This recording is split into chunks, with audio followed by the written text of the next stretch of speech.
So where shall we start? Let's start in the past.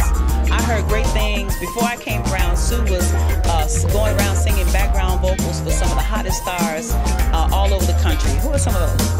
Oh, I've sung with Stevie Wonder, Roberta Flack. I did quite a bit of a stint with Roberta Flack. I guess one of mine cut most of my teeth on the road with Roberta Flack, and done things with Joe Butler and Sue Conway. Right, she's multifaceted. So, what was the first one called? Love Sue Conway. Love Sue Conway is a jazz CD. Yes, it is. Yes. And then, of course, the other one is a gospel CD. Mm-hmm. She can sing Latin. She sings gospel.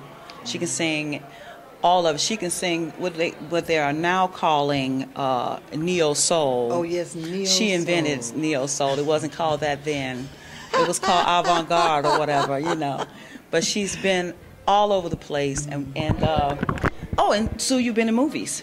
I have. You've been in at least one that I know of. Yeah, Hoodlum. Yes, Hoodlum. Larry Fishburne, Lawrence Fishburne. Yeah. Yeah. And Cicely Tyson, and that's been some while ago. And I'm looking forward to doing another one. Yeah, that was wonderful. So for someone who is done all the things that you've done, had a long and successful career, you've done jingles also, which we don't have to get into, just suffice to know that she's just been all over doing wonderful things because of her voice, because of her spirit, because of her talent. Can you give our young people some advice as they make their new journey into the music business? I would most certainly like to say to anyone who is starting to do music that you are doing music because music is a part of your heart, a part of your life. And that if you get money for it, that's lovely. You will have to, of course, have a good business head to make sure you get money. But let that not be the first thing that you look for. Look for serving, look for acknowledging God within you as a vessel of praise. And I think that that's a good place to start. Yeah. And God bless you that you go on to do what all good things you look for. Right. So if you work really hard and you do what you really love and you love what you really do and love people, yes, you can't help but be successful. On some level. We're not looking for bling bling per se, because it will come if you need that.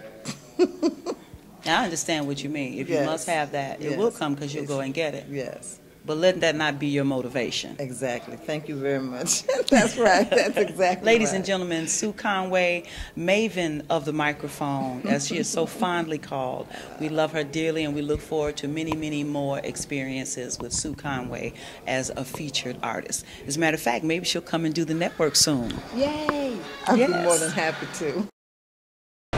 This is a Media 151 exclusive interview with Miss Sue Conway.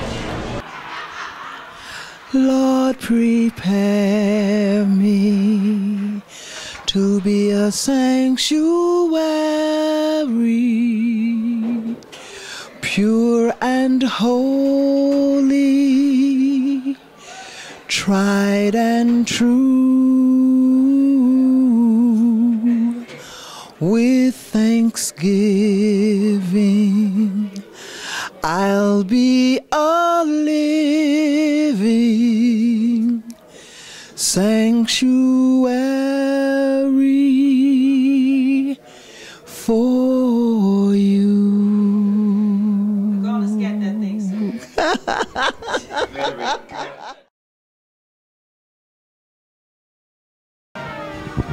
We're with Sue Conway in Chicago, Illinois, at the ETA Creative Arts Foundation.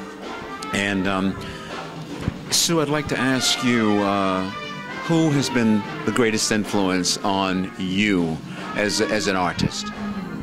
You know, I've been asked that question so many times, and I'm always, it literally depends on where I am spiritually at the moment.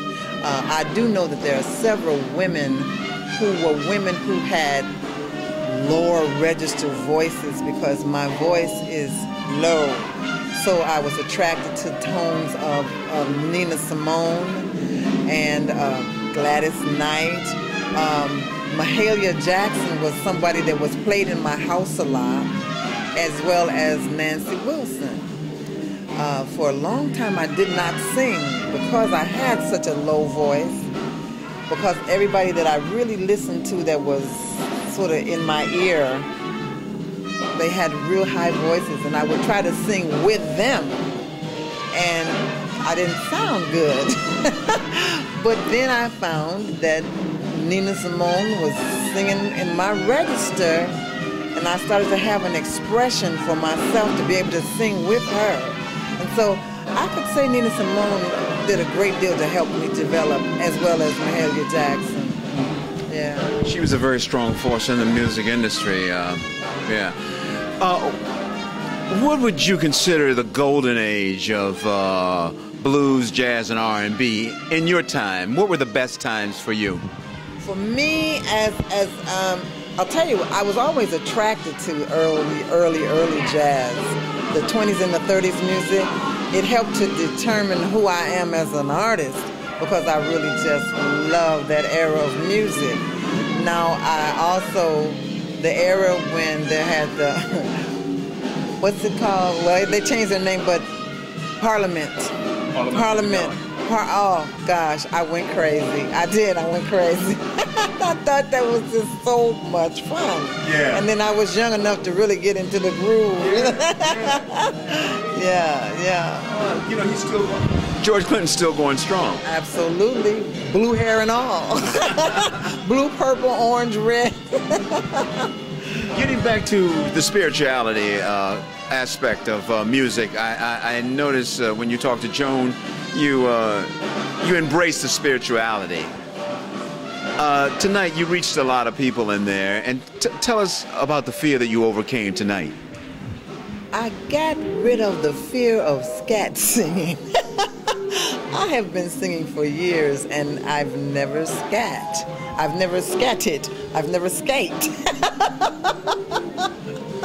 I'm not sure how I would say that, but I've never done that, because I was always thinking that was for somebody who was more experienced as a jazz singer, because I literally tell myself and others that I am a singer of songs. People say, oh, Sue Conway, the blues singer. Oh, Sue Conway, the blues jazz. They'll name me something, but I really think of myself as a singer of songs, because really what has to happen for me is it has to touch me in my core. And it could be on the blues level, it could be on the jazz level, it could be on a gospel level, because actually I've heard some things that they call gospel that are just really like, there's so much pain and heartache in it that I think of it as blues. The line for me gets a little blurred when we think of the spirit of a song, because some blues songs, I like happy blues, you know. I like happy blues. I don't like ooh, blue, blue, blue. Somebody asked me would I sing Hello Heartache. What is it? Good Morning Heartache. I said no, because if I see heartache, I'm telling him, beep, beep.